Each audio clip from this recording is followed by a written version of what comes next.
Welcome back, everyone, for another season of First Canada Live. That's right, we are back for season number 7.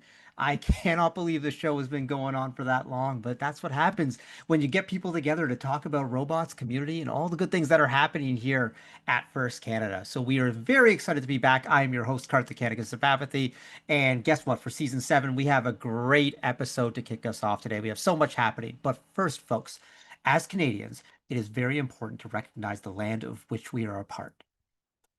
We begin our show by acknowledging the Indigenous peoples of all the lands that we are on today.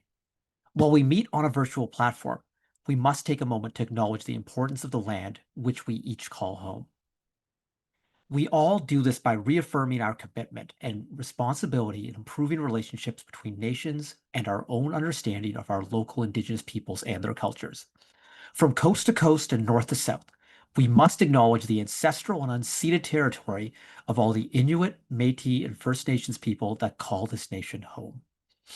Please join us in a moment of reflection to acknowledge the harms and mistakes of the past and consider how we can each, in our own way, move forward in the spirit of reconciliation and collaboration. Thanks, folks. All right, now to get us started, you can't start a show, another season of First Canada Live, without a co-host. And again, the Youth Council is back, and they will be co-hosting all the episodes of First Canada Live this year. And so let's welcome from Team 22-710 Bayview Robotics from Richmond Hill. It's Kaitlyn C. What up, Kaitlyn? Hi, Karthik. How was your summer been? It was great. I went on a trip and I had lots of fun. All right. Okay. So, we're going to be talking about a lot of different things on the show. We're obviously going to be talking about Decode and things like that. But, Caitlin, see, I want to ask you the question that everyone's asking right now. The big show of the summer, Summer I Turned Pretty. Are you Team Conrad or Team Jeremiah or Team I don't watch this show? I've only watched like a few episodes of the first season, but no, but I couldn't keep watching it. Oh, It's really? just, It was just like not for you. yeah, it was, I didn't, yeah, not for me. But I Okay. have been seeing clips, and from the clips I saw, I'm definitely Team Conrad. Yeah, that's kind of the going feeling or whatever. Also, that's one thing about this show. Everyone's talking about it, but not everyone's watched it because you can just kind of like a lot of people have picked up on it from clips on, Insta or TikTok or whatever. So that Yeah. one's really neat. Well, Caitlin, like I said, we got a great show today, and on today's show, we're going to be breaking down the new First Tech Challenge game, Decode. You're an FTC student, you went to Worlds last year, and so how excited are you for Decode? I'm very excited. The year, especially because the game this year is very, very great. Yeah, so we're going to be talking all about that. We got our friend program manager for First Tech Challenge here in Ontario, Lisa Ramraj, will be joining us. But also, we have the president of First Canada, Dave Ellis, with announcements and just kind of talking about what's been going on at First Canada for the summer. So, all sorts of good things that are happening. Folks, throughout the show, if you have any questions, post them in chat. I already see Samosa Mom is in chat. Hi, Auntie. Good to see you. And we're going to try and answer them live on air. But folks, also remember, we're here to have fun and celebrate excellence in our community. So let's remember our positivity and gracious professionalism. So to get us started, we always do this. It's a tradition for 7 seasons of this show now. For the Youth Council, kind of goes through a little bit of a wellness moment. So, Caitlin, how are you keeping yourself well these days?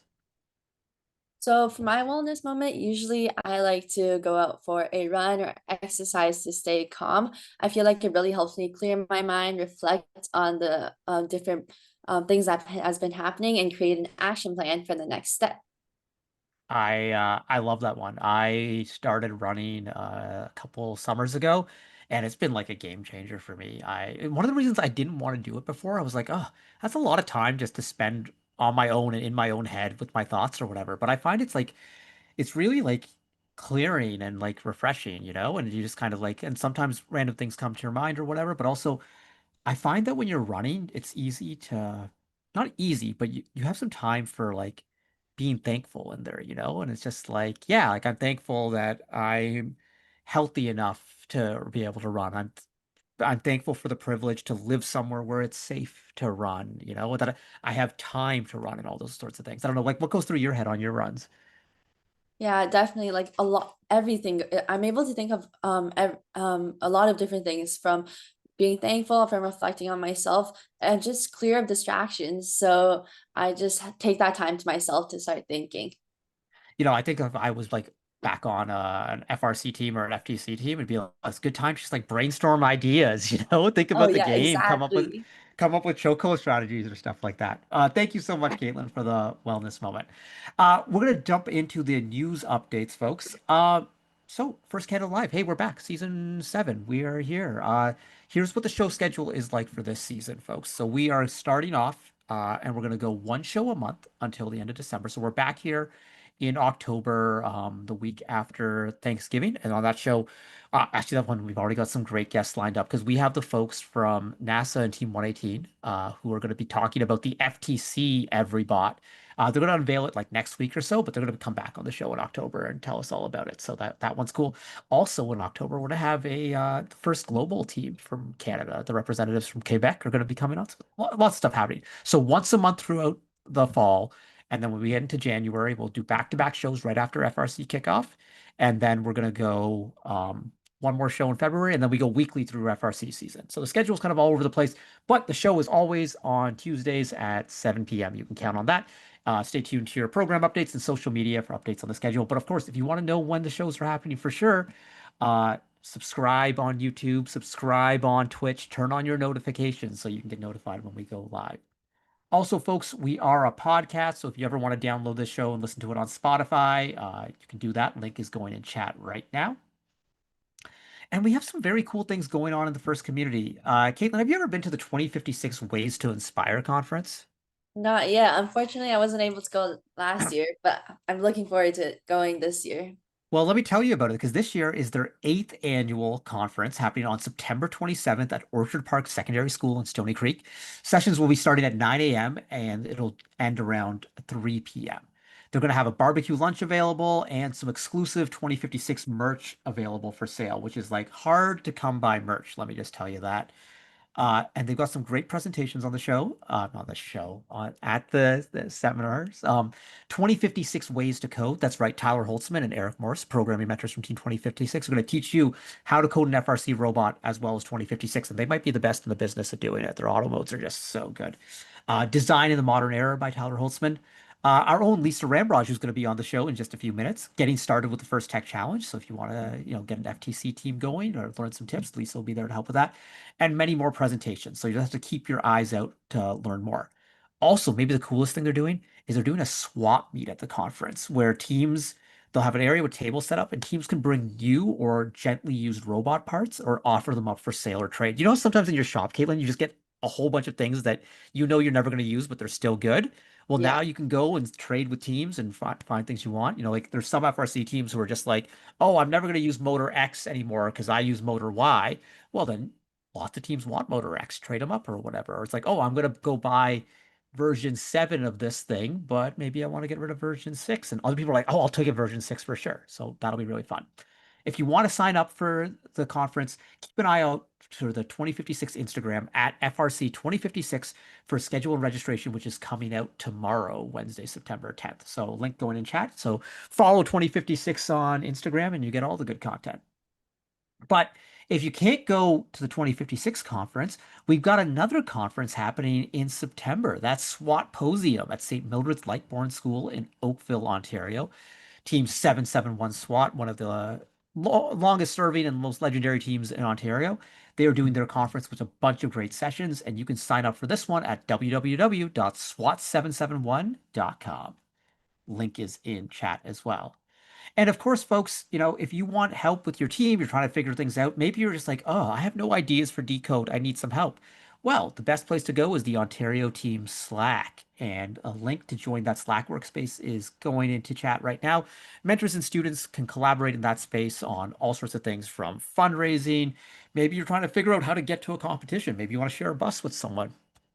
Options are there. It's for teams to talk to teams and to support each other. And then finally, Caitlin C., you're in grade 12 now.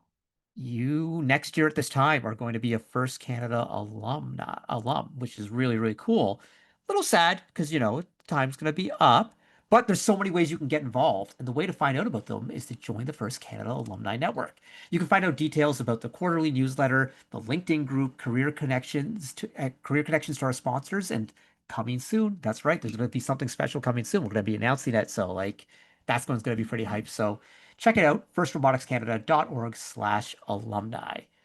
Whew, Kaitlyn, that was a lot of news, eh? Yeah. All right, folks. Well, we're going to be back in just a couple moments with our president, Mr. Dave Ellis. But before we do that, let's take a look at a word from one of our First Canada sponsors, Honda.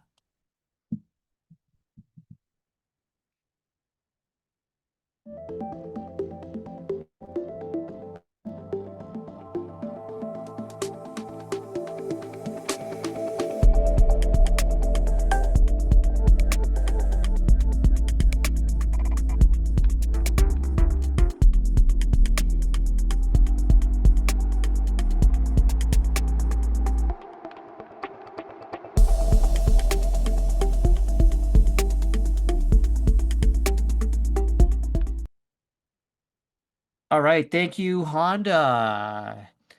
All right, Kaitlyn C, you ready to get into the meat of all this? Or the vegetables of all of this? The pun will make sense in a second. Yes, sir. Definitely. All right, I'd like to welcome President of First Robotics Canada and 2017 Championship First Leg League Challenge Volunteer of the Year Award winner, Mr. Dave Ellis. Hey, Welcome back, Karthik. Hey, Dave. Kaitlyn. Yeah, thanks. Good to be back.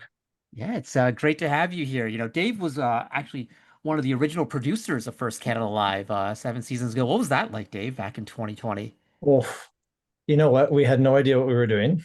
And we just thought, like, we got to do this. We got to get this footage out to teams and to, you know, let them finish their season and all that kind of stuff. So yeah, it was go time, and you were brought on for that, which was exciting to work with you. But yeah, it was intense. We didn't really know what we were doing, and so there was a lot of experimentation. But we muddled through. We muddled through. We got Yeah, it done. yeah, and here we are, 7 seasons later. The show is still kicking. We've talked about a lot of FTC games over the years. Some played completely virtually, Yeah. in the virtual season. Some played in person. Some played hybrid. And we're going to be talking Decode in a bit. But so there's lots of things going on. But Dave, first off, you come on the show to start the year every year. How was your summer?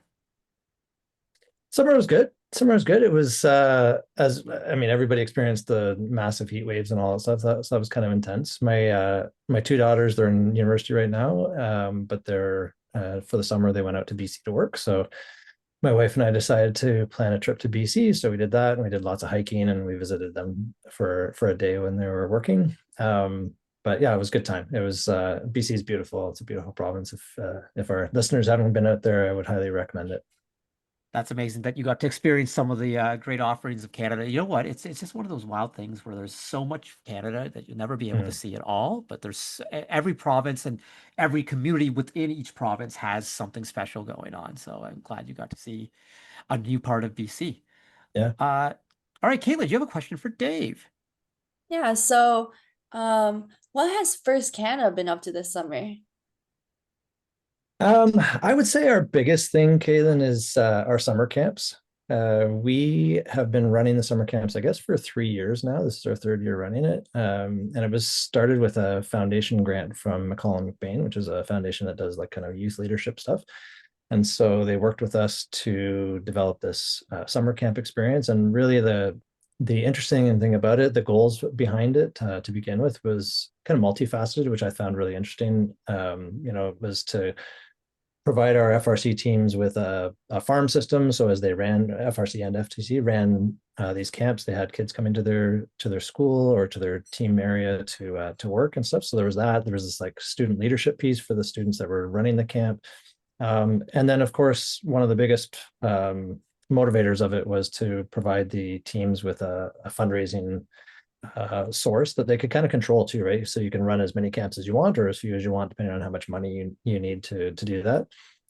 So that's been going really well. We've run over the last 3 years, we've started 40 different sites, which is crazy to think of. We've done it across a number of provinces, so Ontario, BC, Alberta, Yukon, and even up in Nunavut, which was pretty cool. And that one was actually run by one of our alum. She was up working in Nunavut, and she ran a camp for us. But for the most part, they've been run by FRC or FTC teams in those provinces. And we've hit over 1,500 participants over the last 3 years, and there's one more year to go. So if any FRC or FTC teams are listening in and haven't gotten on board for the camp opportunity, we run all the training for the teams, and usually in May, usually May 4th. May the 4th be with you. And then we kind of send them on their way with robots, with funding, with lesson plans, all the stuff you need to do to run a camp, and we kind of also handle all the back end stuff. So I'm pretty passionate about it, and I think it's a great initiative. But we only have 1 year left, so if you want to get in on it, you got to jump on fast. Got to get your summer camps in while you can. Yeah. All right, Dave. We're coming up for an exciting first Canada season. I know there's a lot of different things going on. So tell us a little bit of what's happening. I hear there's some really neat opportunities for teacher trainings.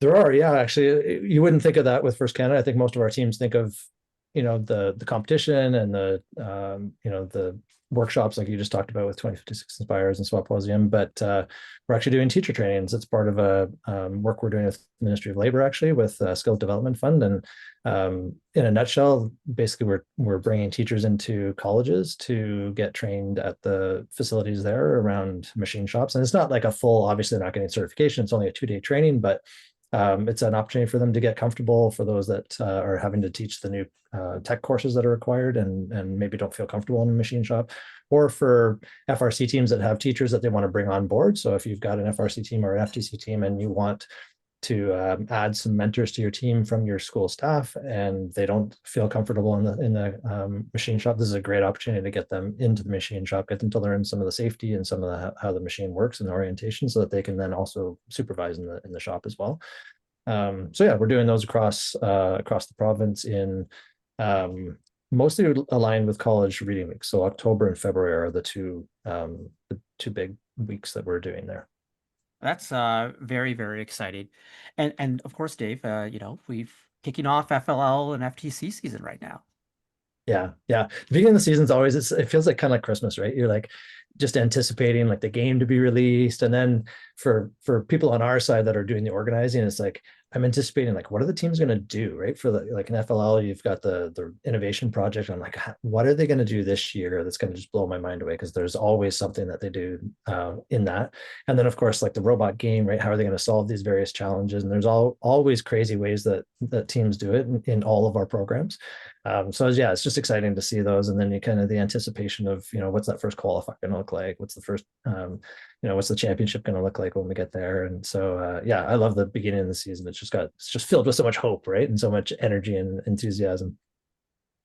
Dave, I'll say this with, you talk about innovation projects. You know what I'm so excited for? I am excited for every single team that themes their innovation project around Indiana Jones. And like they have a kid who's like the big boulder chasing someone down or whatever. I am ready for all of it.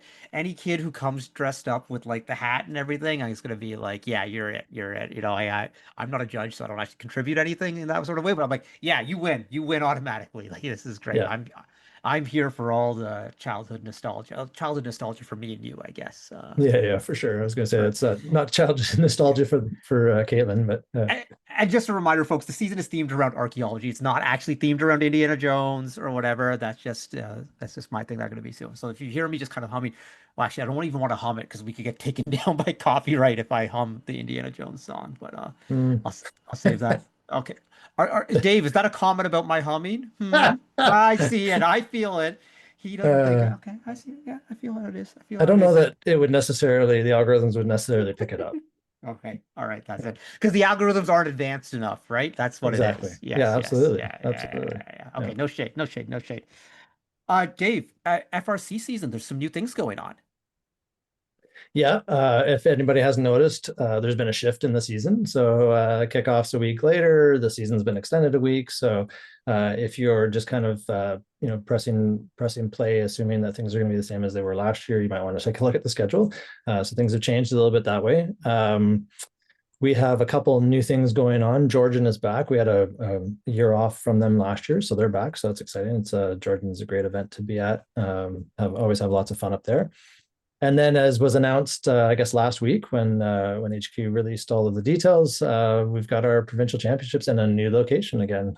So this year we have moved from the fair city of Mississauga, and we're headed to Niagara Falls. So it's going to be pretty exciting to be out there to enjoy the falls and enjoy all of the fun stuff that goes on around Niagara. And I think it's going to be neat to be at a new venue as well. And the venue is quite beautiful, so I'm looking forward to that.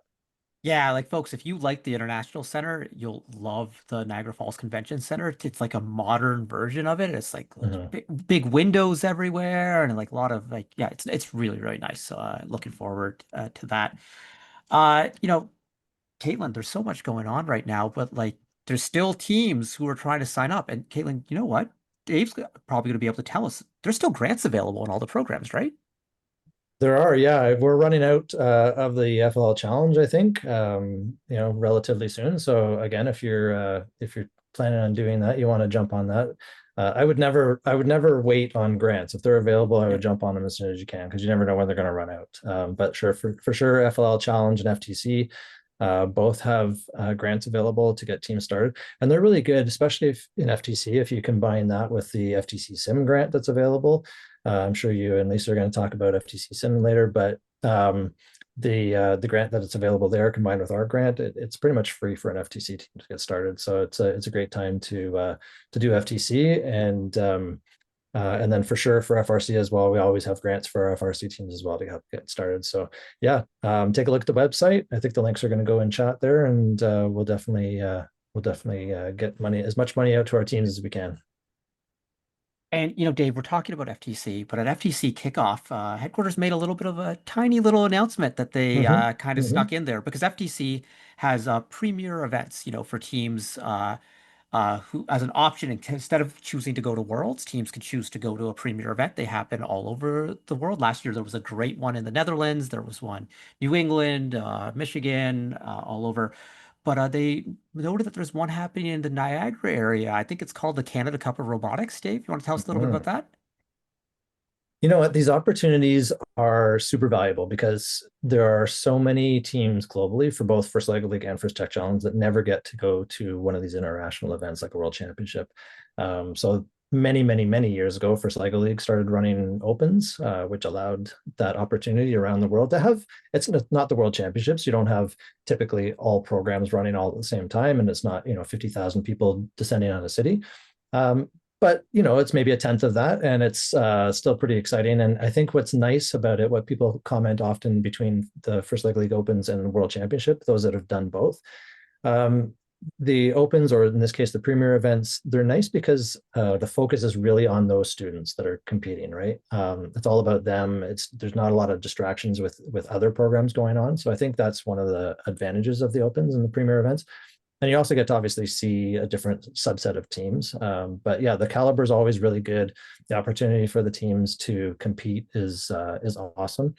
And we ran one back in 2014, June 2014, so it was a while ago, an open for First League, and it was really well received by the community, by our community. Our volunteers seem to love it, and teams as well have really enjoyed it. And I know I've been to a number of First League Opens over the years, and they're always a great time. So super looking forward to the Canada Cup. It's going to be awesome. We're going to be doing both an FLL Open and an FTC Premier event. So I think that's the first ever doing that, I believe, I is if that's pretty correct. much it depends if ours. I don't know the dates of California's next year because they're going to be doing the same thing. Oh, So they're it doing the depends. same thing. It, Oh, okay. it depends Okay. on who's where in the calendar or whatever. Yeah, So yeah, yeah. Well, hopefully we're first. yeah, hopefully we'll have Yeah, to yeah. we'll have to have a tug of war with our friends from Southern Yeah. California on that one. Either way, it's Uh, going to be the first one in Canada for sure. And it's going to be the best in the world. So well, make it's sure you get there. also we're looking to have 192 teams total, 96 FLL, 96 FTC, which would make it. We still have to, call the folks at Guinness, but the largest robotics event in Canadian history. Mm-hmm. This is going to be happening in the Niagara region, and we're looking forward, in about a month or so to give folks more details on all the things about this or whatever. So stay tuned. But that's just a little bit of a tease. Okay, Dave, we got a little bit of time here, so we're gonna go rapid Okay. fire, rapid fire. Kaitlyn, do you want to go with the first rapid fire question? We'll just go back and forth. Yeah, sure. So, Dave, what's a fun fact about yourself that the first community might not know? Well, when you were talking earlier, Kaitlyn, about your wellness goals or wellness approach, it was interesting. I was off camera. I was like, "Ooh, we could chat," because I ran my first half last year, and I'm training for a second half again this year. And I'm going to be doing the Hamilton. I don't know if I should tell people. I'm doing the Hamilton one, I guess, in beginning of November. So looking forward to that. And similar, like, this isn't rapid fire. Sorry, I'll stop there. I'm running. I'm training for a half. Yeah, there you go. It's okay, Dave. You'll be rapid fire during the race. That's the thing. See, Yeah, yeah, you're pretty bold. And you really tell. I'm not telling people when my race is. I'm not doing a half. First of all, I'm just doing a 5K or whatever. But like, I'm gonna keep mine a yeah, yeah. little bit on the DL because just in case it doesn't go well. I don't know. I don't know or Did whatever. you So did you see yesterday? Carney ran 26. Was it yesterday? I think 26 kilometer trail run. trail run. Yeah, yeah, Yeah, yeah, he just like yeah, popped up. He was running it to support his wife, and he just like, yeah. And which is didn't tell amazing. any. Like, to your point, he didn't tell anybody, right? Can you imagine Yeah, you're running a race and all of a sudden you look over and like the prime the minister prime is running minister is beside beside you, you or whatever. Yeah, probably like that's. passing me, but When I ran the 5K last year, the weirdest thing was like there was like a random firster beside me. He's like, "Hey, Hmm, Karthik." I'm like, "Hey, how are you?" It's like, "Yeah." It's like he's like, "Are you going to Stemley Cup afterwards?" I'm like, I'm passing out afterwards. Like I'm, yeah, yeah, yeah. I'm not making it to the Stemley Cup. Let me tell you That that." happened to me last year too Oh at the yeah, half. I did the Niagara half last year, and one of my former students, who's also a first alum, was there running the race. It was super fun. There was another fantastic. volunteer that was cheering on the sidelines. I was like, did they come to cheer me on? And then I realized they came to cheer their friend on. But anyway, Yeah. whatever. It's Hey, okay. you know what? The running community has some commonalities with the first community because there's a real sense Yes. of camaraderie there, similar to gracious professionalism. So Hmm. that's piece Hmm. there. Okay, let's go. Let's try and go rapid fire now. Yeah, Favorite first event you've ever attended, Dave? the 2014 Open for sure. The Yeah. one we just talked about. Yeah. Okay, what about your favorite team logo, shirt, or branding? Um, I'm not supposed to have favorites, right? Like, it's like a teacher. You don't have favorite Yeah. students, but of course, we all do. I'm gonna go with Team Dave. I think for obvious reasons, but yeah. Yeah, FRC Team 3683 for our FTC folks is called Team Dave. No, maybe named after Dave Ellis, maybe not. We're not sure. We got to look at the history Yeah, books to, I to don't see, think see see what's so. I going don't on think so, there. unfortunately. But All right, Dave, I can't hum it because the algorithm will stop me or whatever. But mm-mm. Dave, of the three, what is your favorite Indiana Jones movie? It's funny. Usually, the third movie in a series is not the best, but I like the third one in this one. I like The Last Crusade. I think the plot is funny, and I think the two main, like Sean Connery and Harrison Ford. I mean, you can't. They're legends, both of them, right? So you put them both in a movie together, it can't be anything but amazing. So yeah, that's my favorite. Realistically, it's James Bond and Han Solo together. Right? Like that sort of crossover. How are you supposed to beat that? How are you supposed to That's beat that? crazy. Okay, That's crazy. Caitlin. Yeah, what about what's your go-to karaoke song? um, I will always avoid karaoke as much as I possibly can, and I think that's a very gracious thing for me to do for everybody else in the audience. So I'm going to run as far away from a mic anytime I get a chance. I don't know, Dave. I did hear you do a rap at someone's retirement party one time. Just Yeah, saying, just yeah, saying. So that's yeah, there. yeah. It was pretty bad. We'll see. We'll see. We'll see it there. Okay, Dave. Question of the summer. I don't know if you've watched the show or not, but you got to give an answer. Anyways, the summer I turned pretty. Are you Team Conrad or Team Jeremiah? Like Caitlin, I have not watched the show, but from what I've heard of the two characters, neither are great. But I would have to go, I guess, with Team Conrad. Hey, Um, everyone on that show is brutal. The main characters, all three of them. I'm just like, yeah. I'm Team Steven and Taylor. They're great. They're great. They're little sidekicks having their own relationship, just being like the sane ones. They're almost like the internal narrators of the audience, being like, "What is Mm, wrong with all of you?" right? Like, yeah. Yeah. So that one's good. All right, final question to Caitlin. Yeah, this was really popular on social media at one point. So who do you think would win in a fight? One gorilla or 100 humans? One gorilla or 100 humans. Um, I'd have to, I mean, I think it depends on how coordinated the humans are and also how motivated they are. Because I have to think that 100 humans are got to be stronger than one gorilla. But if they're all going in one at a time and, there's no coordinated attack, I don't know. I think a gorilla is going to take them all out. They I don't they know. need at least five humans who are good at strategy there. who Mhm. and good at leadership, so that people will actually listen to them, you know? Yeah. So And some people that are willing to like throw themselves out there first, because who wants yeah, to do that? yeah, yeah. It's like, okay, who's gonna be the first one to go say hi to the gorilla? You need some Eh. leaders and you need some stupid people. Right, right. All right, Dave, thank you so much. We got a question in chat, but we'll take that question when Lisa comes on. I think that's a perfect question for her. Sure. So, Dave, thank you so much for being here, Dave. We always appreciate your time. Thanks for everything that's going on at First Robotics Canada and the updates of the summer camp and all the cool things. And folks, we're going to be back talking about Decode. Oh, Dave, quickly, high level thoughts on Decode before we go. I always love a shooting game. So when I saw that it was a shooting game, I was like, I'm in.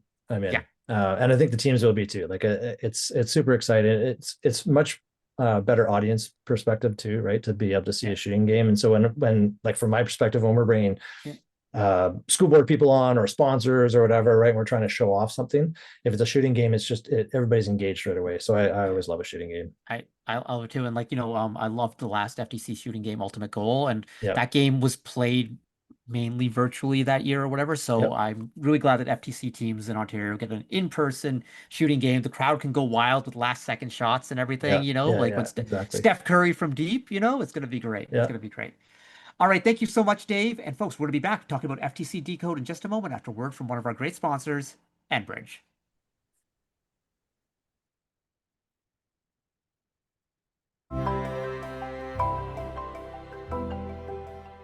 Manufacturing is the cornerstone of our economy. However, it is one of the largest contributors to greenhouse gas emissions. There are a multitude of solutions, including energy efficiency, low carbon technologies such as renewable natural gas, geothermal, and hydrogen, and they all play a part in the transition towards a clean energy future. A specific example of how Enbridge is leading the energy transition is leveraging our storage assets where we've been safely storing natural gas for 75 years, and to now look at those same assets to store new things such as hydrogen. There are areas that you just can't electrify efficiently. So for instance, the making of steel, where they use gas or coal as part of the process itself. You have to use something that's to replace those elements, and hydrogen fits the bill. It's just beginning. We're starting to scale up pilot projects and demonstration projects to utility scale size and implement real change.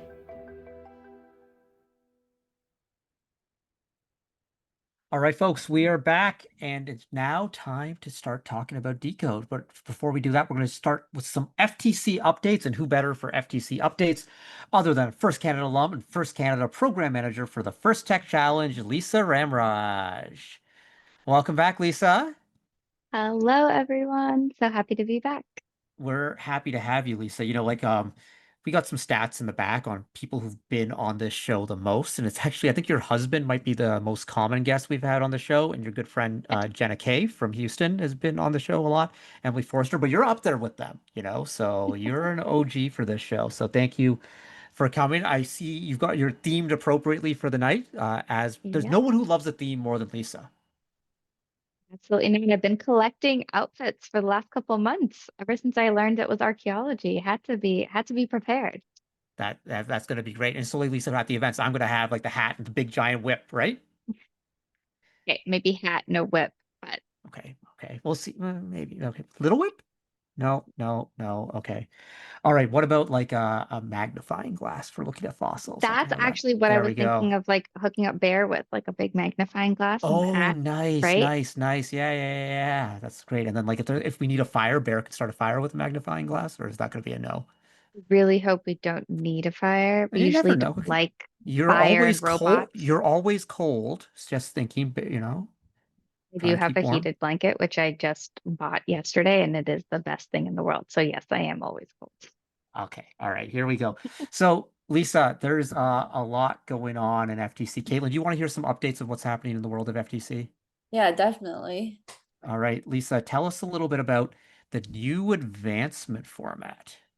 Okay, so this is Well, really actually, cool because I I, want you to hold for a second. Lisa, Kaitlyn, are you familiar with the new advancement format? I'm just curious if the students are aware of what's going on. Yeah, definitely. The second the announcement came out, everybody in my team was reading it and discussing it. All right, Lisa, tell us all about it.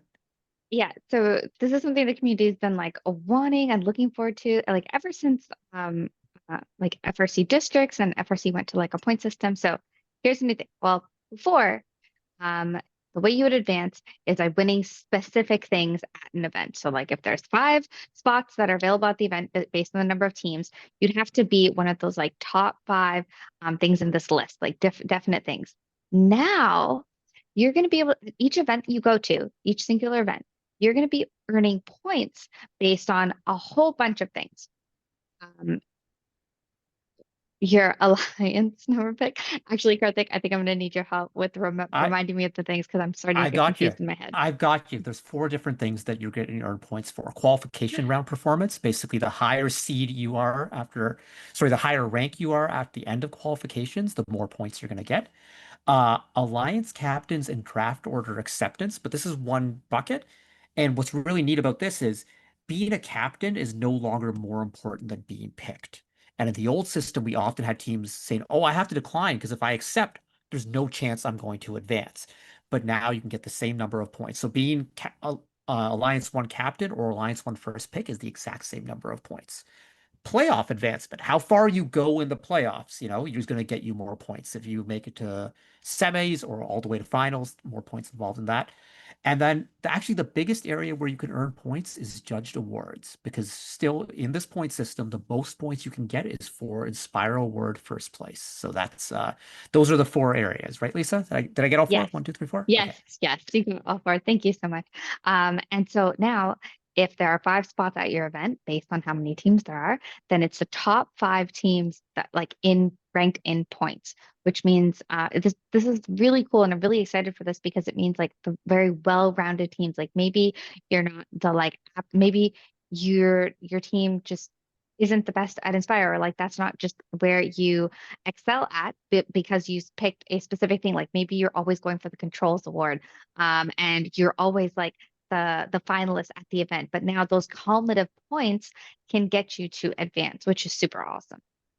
Yeah, I also like that, Inspire is obviously worth more points, but all the other awards are worth the same amount of points. And it's not like before the awards were in a tier. It's like, oh no, it's like, oh shoot, I won create and not think, and you're like, Yeah. that's going to be harder to advance. Now all the awards are treated equally, which is kind of the way they should be, because they're all valuing different parts of the first tech challenge.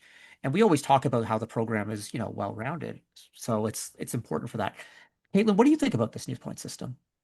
Yeah, I feel like it'll definitely bring different outcomes to the games. Teams might have to think through their strategy on what they want to focus on now as opposed to before. I think it's really interesting because, as Lisa said, some more well-rounded team will have more rounded teams will have like a chance at earning more points, and I think that's definitely a way to consider teams that are better at different aspects of the game. Yeah, I think that's a big part of it. Absolutely. So, folks, if you want to learn more details, they are available on the first website. There's a blog. It's also in the game manual now, but we're going to put the link to the blog, which detailed all of this over the summer. Lisa, Dean's List has changed up a little bit too. Yes.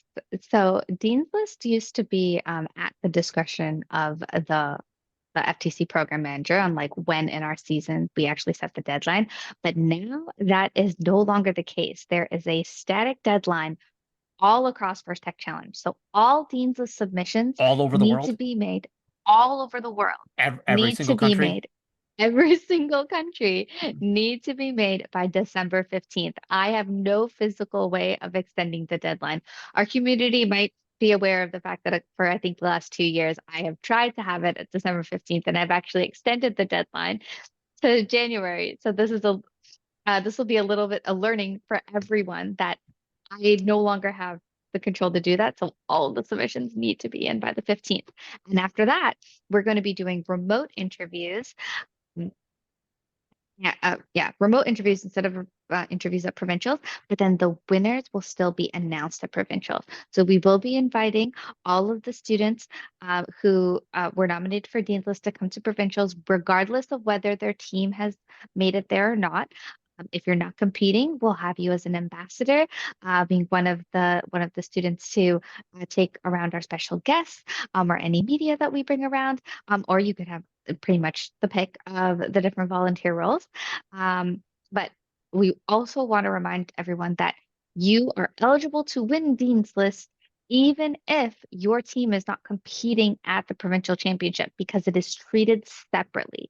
So even if you're not there to physically accept your award, if you do win, we will get your award to you. That's fantastic. Hey, Lisa, speaking of provincials, we got a question in chat from FTC_9999, wondering where is provincials for FTC this year? So FTC Provincials is going to be at the same place it was last year, which is Brock University. That's fantastic. That was a great time last year. Kaitlyn, do you have fun at Brock last year?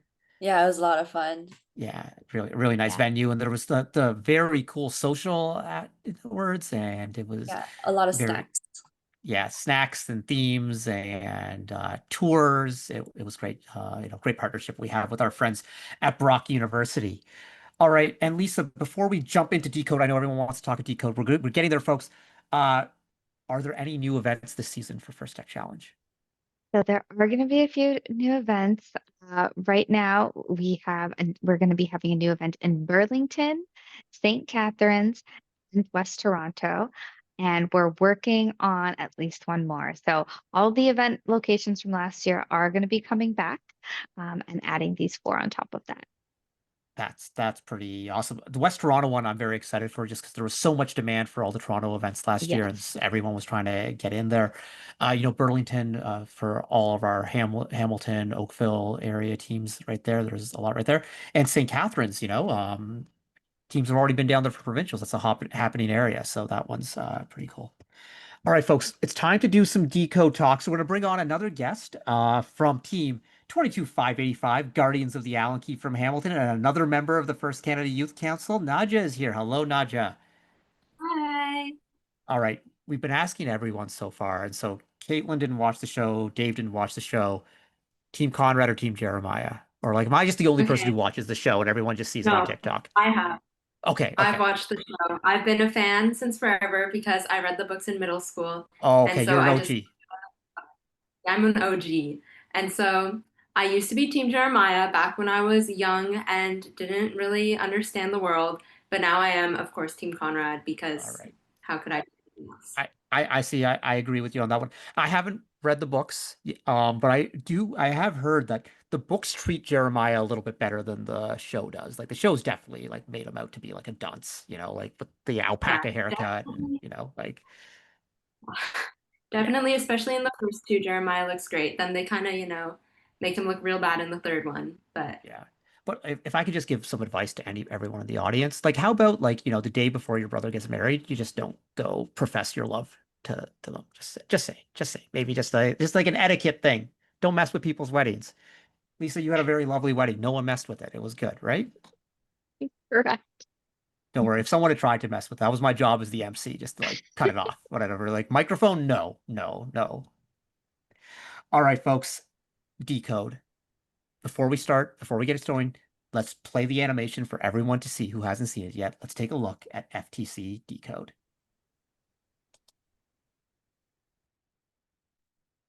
Robots must be built to meet the specifications in the competition manual and fit within an 18-inch sizing cube. Robots and their extensions must remain within the 18-inch sizing cube until the end game. The game is played on a 12-foot square playing field with a foam tile floor and 1-foot-high walls. On the playing field is a red Alliance goal and a blue Alliance goal. At the exit of each goal is the classifier ramp and a gate. April tags are located on the goal to assist with targeting. On the field, there are 24 purple artifacts and 12 green artifacts. Robots start each match in one of 2 locations and can hold up to 3 artifacts. At the start of each match, a motif made up of 3 artifacts is randomly selected and indicated on the obelisk. During the first 30 seconds of the match, robots are autonomous. Robots can use sensors to decode the motif, leave the starting line, and score artifacts in the goal. Artifacts that enter the goal and exit to the classifier ramp earn points.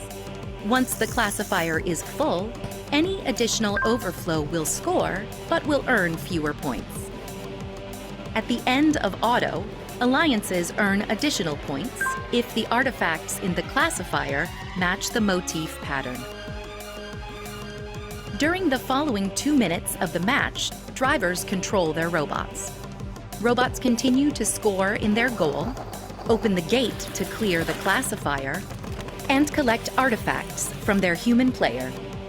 Alliances that score enough artifacts in their goal throughout the match will earn an additional ranking point.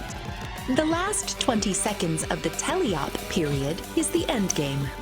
Robots continue to score to fill their classifier to form the motif pattern. As time runs out, robots race to their base where they can expand in height.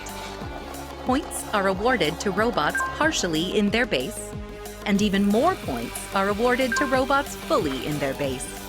If both robots fit within their base, the alliance receives bonus points. An alliance that can earn enough points from moving in auto and returning to their base will receive an additional ranking point. The alliance that earns the most points overall wins the match and will earn 3 ranking points.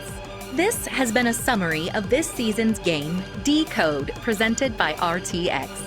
For complete rules, please read the competition manual, and always remember to demonstrate the first ethos of gracious professionalism. Good luck, teams, and have a great season.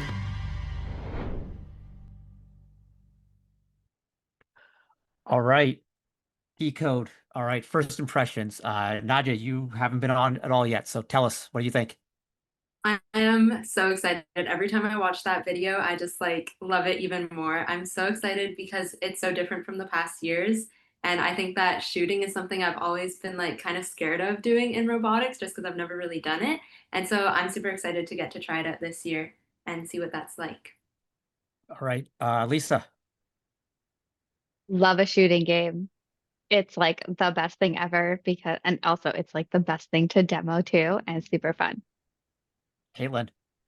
Yeah, I remember in past seasons I would be reading the game manual and be like, you're not allowed to shoot the objects. But finally this year it's just for shooting and I'm really excited.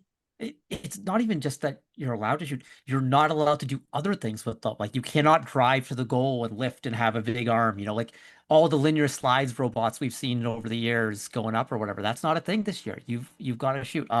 My first impression is the same thing.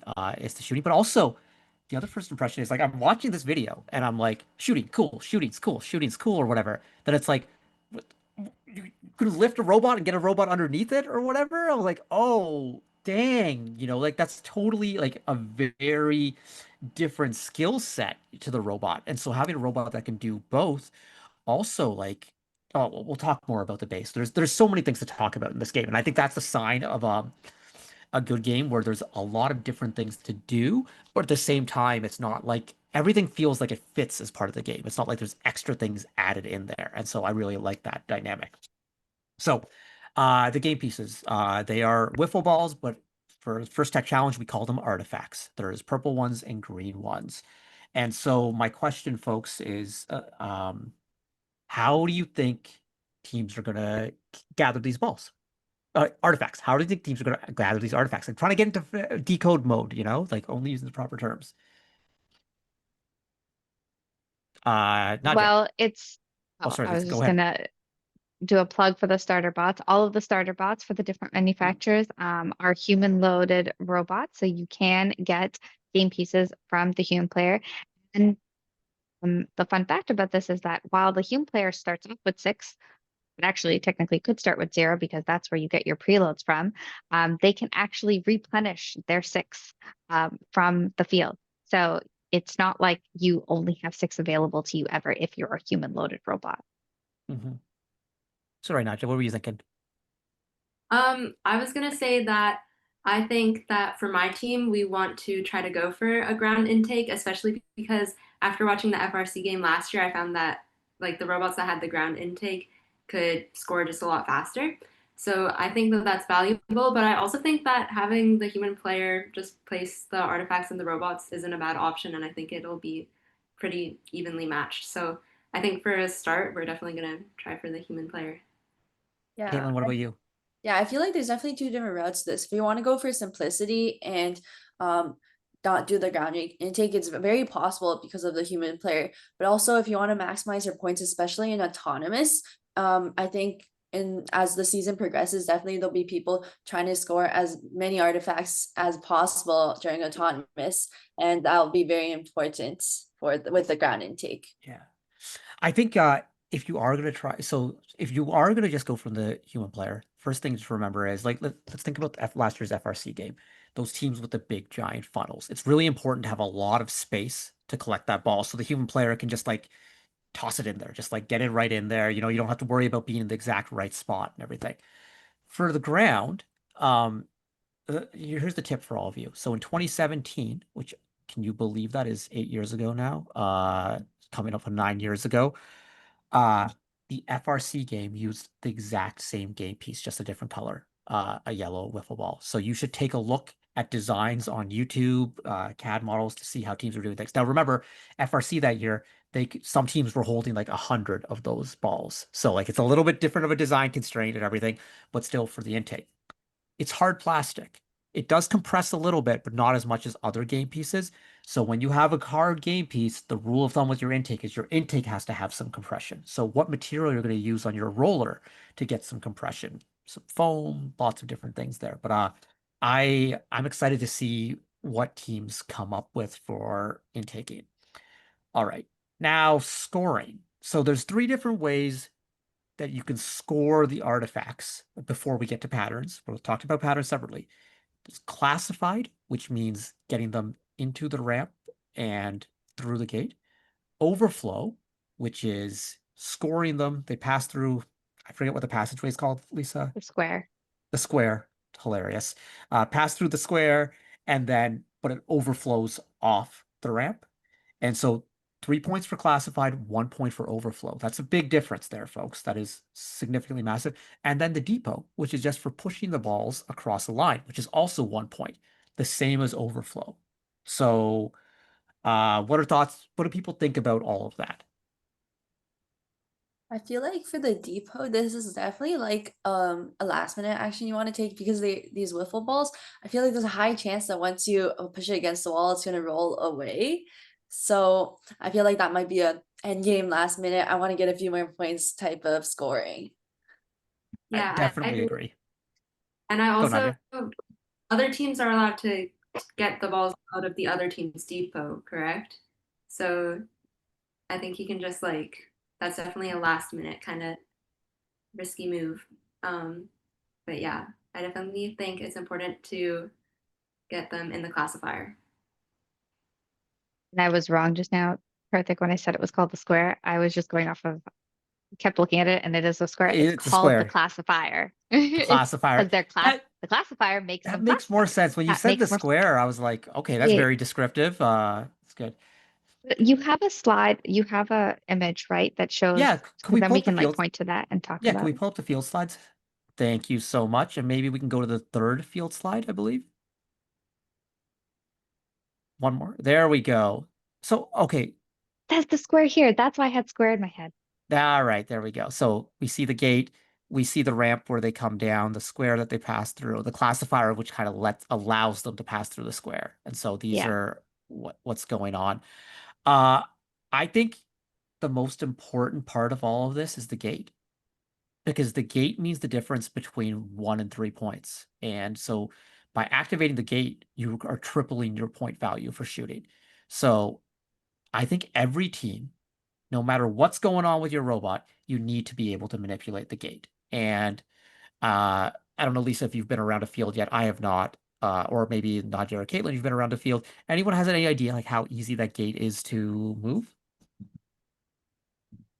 Well, that's what we're going to have to find out in prototyping. Yeah. So I had the opportunity to go to Studica where they actually have one of the fields set up and played with the gate a little bit, and it is relatively easy to actuate. So as long as you have a flat surface that has like no protrusions on it, that you can drive right up against it in one go, you can activate the gate. I also like that the gate requires real teamwork between an alliance. Because if there's someone, you know, there's 7 balls on there right now and someone's blasting 3, it's like, oh wait, they're about to shoot, and we're gonna lose one to the overflow unless I can get over to the gate and hold it open and hold it open long enough for the balls to get out. So I think that's a sort of neat thing. And I like how it promotes cycles as opposed to just like grab a ball from one spot and just shoot right away. It's like there's two different shooting zones, first of all. There's the close shooting zone and then the far shooting zone, but neither of those are right adjacent to the gate. So it's not like you could just shoot from the gate spot. So you've got to be moving back and forth. And that introduces opportunities for defense, which is also really interesting to think about because since you have to be moving back and forth, someone's going to know you're going to have to go back and forth. That means they can try and block the spot or whatever. We just saw a close up of the gate of how you can get it. It looks like the gate also is designed so that if you come from various angles, you might be able to get it, but you're really going to have to experiment. Your drivers practice are going to have to be ready for that. Yeah, so you can see it right there, the position. If you look at it head on or whatever, it doesn't look like it's going to take much force to get that going. But I think, Lisa, you said it right there, having a flat spot on your robot, because sometimes you don't, and you just kind of have like open spots on your robot or whatever. I can picture a lot of robots with like wide base because you want to maximize your center of gravity, but then like a small narrow chamber for the shooting. And if you have that, like, what are you hitting the gate with? I don't know. It's interesting. Okay, Lisa, I know you've gone through the rules on this one. Tell us how these patterns work. I think the animation did a good job of explaining it, but for all our audience, okay, the randomizer, the obelisk tells us, oh, it is pattern PPG. PPG. What does PPG mean? It means purple, purple, green, counted from the opening of the gate. So PPG, and then it would that pattern you can each of the ramps can hold 9 balls, and that pattern is 3 long, so it's just repeated PPG, PPG, PPG. So for patterns, they are scored. They are counted at the end of auto, at the end of teleop. So during your auto, you can score balls just as normal. You can do your preloads, or you can try to figure out what the pattern is to get bonus points by scoring the balls in that order. And the way the scoring works is, since the pattern is PPG, if you get the purple in the right spots and the green in the right spots, you get bonus points. But let's say instead of purple, purple, green, you scored purple, green, green, because that's what your preload was, you would get 2 bonus points for the first purple being in the right spot and the last green being in the right spot. That kind of makes sense. It does. So Nadia, Kaitlyn, what are your thoughts on patterns?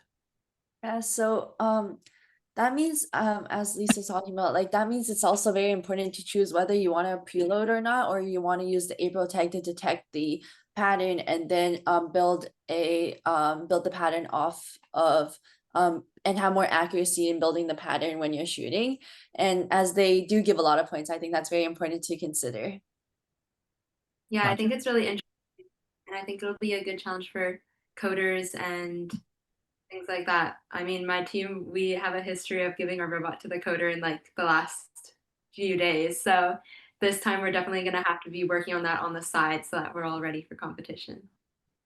I think sorry, Kaitlyn. Sorry. Oh, yeah, I also wanted to mention, yeah, this would definitely mean that it would be a lot more advantageous in teleop too, when like you can control what color ball you want to shoot first, like rather than just having one shooter. If you can find a way to separate the 3 the 3 artifacts and choose which one you want to shoot specifically, that would also be a great strategy. I find the math behind patterns really interesting, and that's that's where I'm always going to come to. But if you think about it, so a pattern has room for 6 purples and 3 greens.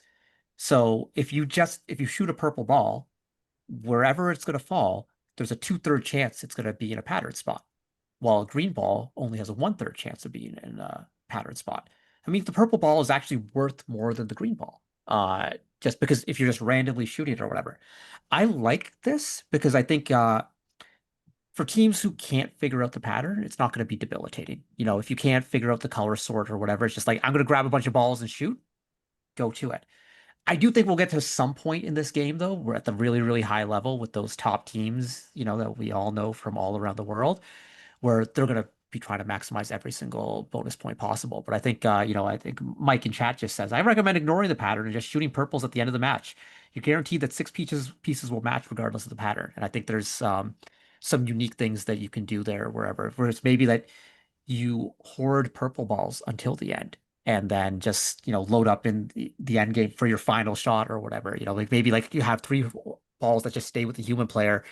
10 seconds left, you go to the human player, get those 3 balls, drive to the zone, boom, boom, boom. You're going to get 4 bonus points out of those shots. I think it's really neat. I think I look forward to seeing what the teams come up with for this one. So that's exciting. All right, folks, we're running down to time, but there's still 3 things we want to, just a lot of things we want to talk about quickly. Let's talk about the base, folks. Is this easy? It's just like, oh, you just got to go park, or is it hard? I think that it is.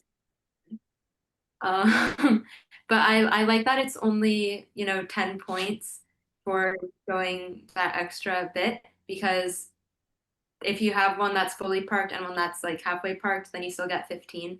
So it's not a super big deal if you can't get all the way, but I think it's going to be a super fun challenge, and I'm really excited to see how teams go about it. Kaitlyn? Yeah, because the past few years it's always been hanging, and all of a sudden it's such a big switch up.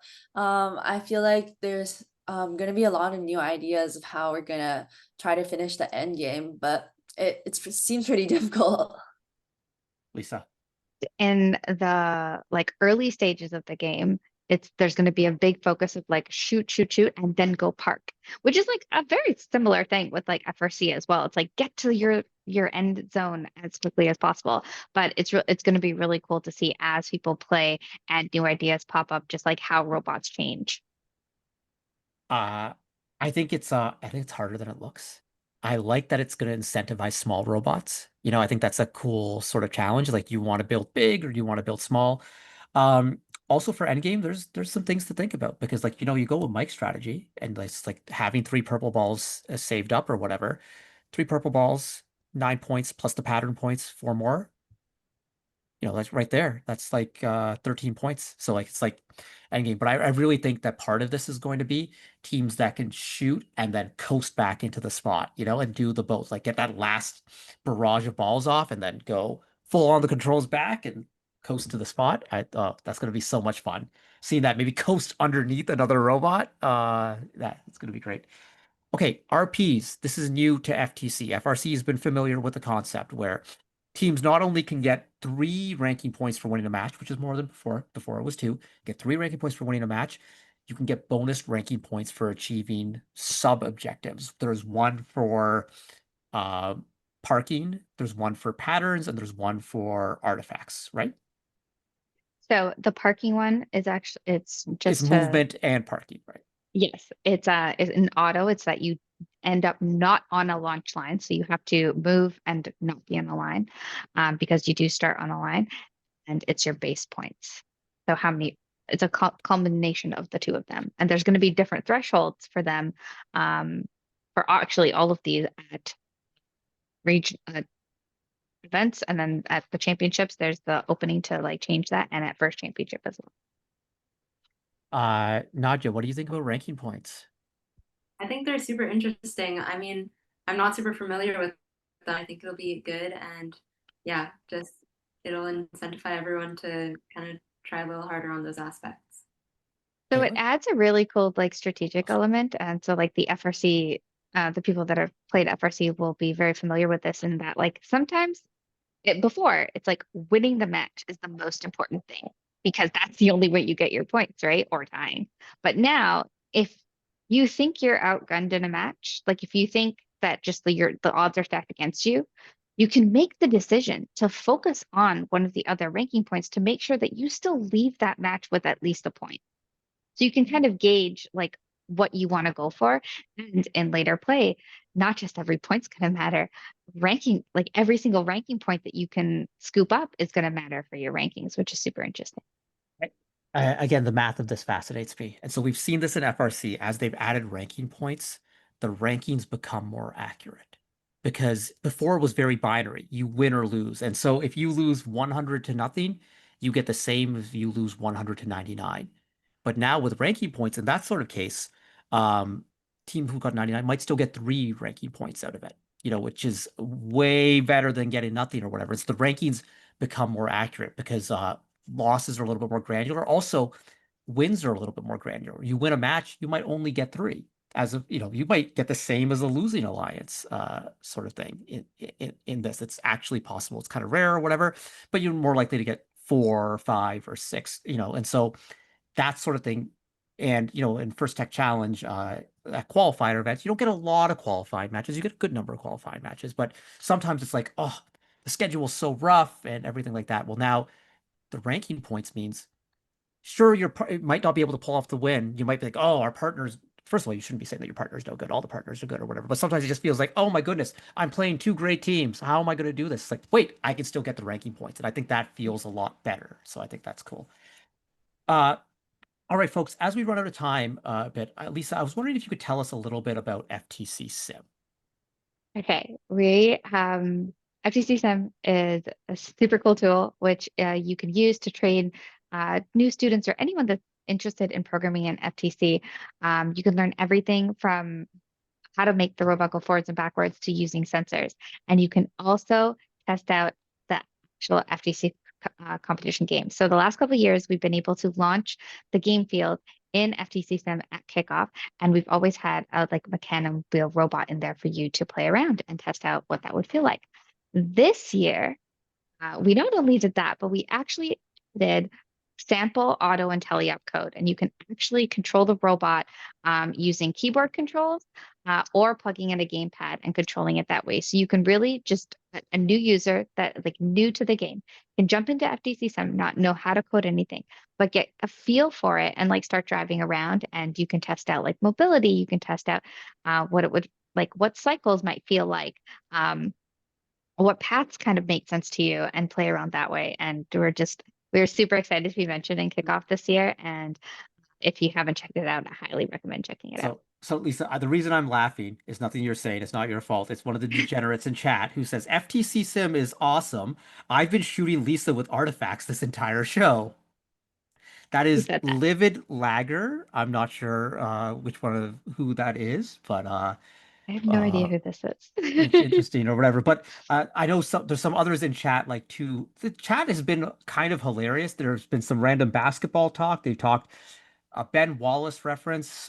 We got Kawhi Leonard. Someone named Two Rishi says, thankfully they don't bounce off of Lisa. So we'll take from that how it goes. But okay, I'm going to ignore the chat for a bit.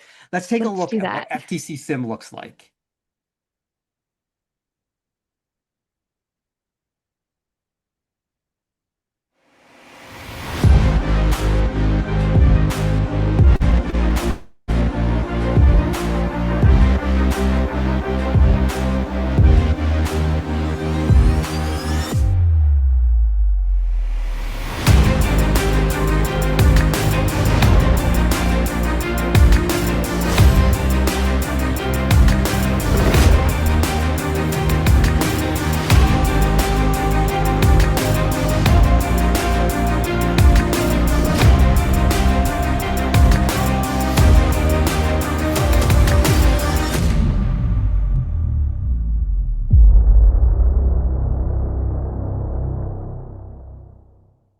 All right, that's FTC Sim. That last clip is really interesting, and not a lot of people will put 2 and 2 together what it is. But every year when we add the game, we actually put all the field elements into the world builder feature. And so what that allows users to do is you could actually rebuild the game in world builder. Once a field is built in world builder, you can use that field in the multiplayer mode, which would mean that you can actually play Decode with other players, with your friends in multiplayer mode. And so we haven't gone ahead and built it because we wanted to see if anyone would actually go do that. So we're kind of sitting on the sidelines, kind of seeding it to see if anyone makes it. That's very exciting, Lisa. And also with FTC Sim, I know Dave referred to it earlier. Do you want to give us the short explanation of the FTC Sim grant? Yes. So the way FTC Sim is set up is that you learn by doing solving different puzzles. So the FTC Sim grant is actually $1,000 USC grant offered in partnership with the Argosy Foundation. Thank you to them. And to get the grant, you have to complete puzzles in FTC Sim that have the little lightning bolt symbol. Once you complete 13 of them, then you will be given a grant code in your achievement section of your account. And then you can use that grant code to submit for the grant. It is first come, first serve. So the sooner users do the challenges, get the code and submit, the sooner that you will have it. I think we're at around 100 left. We started with like 140. So they are going quick, but it's a great way to get a feel for what programming is like. You can do blocks. You can translate to Java so that you can see what text space is like. But yeah, it's a great tool. And just to confirm, Lisa, this grant is for rookie teams, right? Yes, it was for rookie teams. It is for rookie teams, for brand new teams. Hey, if you want to start a second team at your school, this is a great way to do it. Okay, folks, before we go, we want to show, kickoff was only like 3 days ago, but some groups have already built robots. We wanted to show you one that we saw on YouTube. We thought was really, really cool. We reached out to them. They said we could show it. So this is a robot in 1 day video from Swift and It Can Robotics. Their FTC RI3D robot reveal for Decode. So we're going to take a short look at this one. And folks, pay attention at the beginning because that's the cool stuff.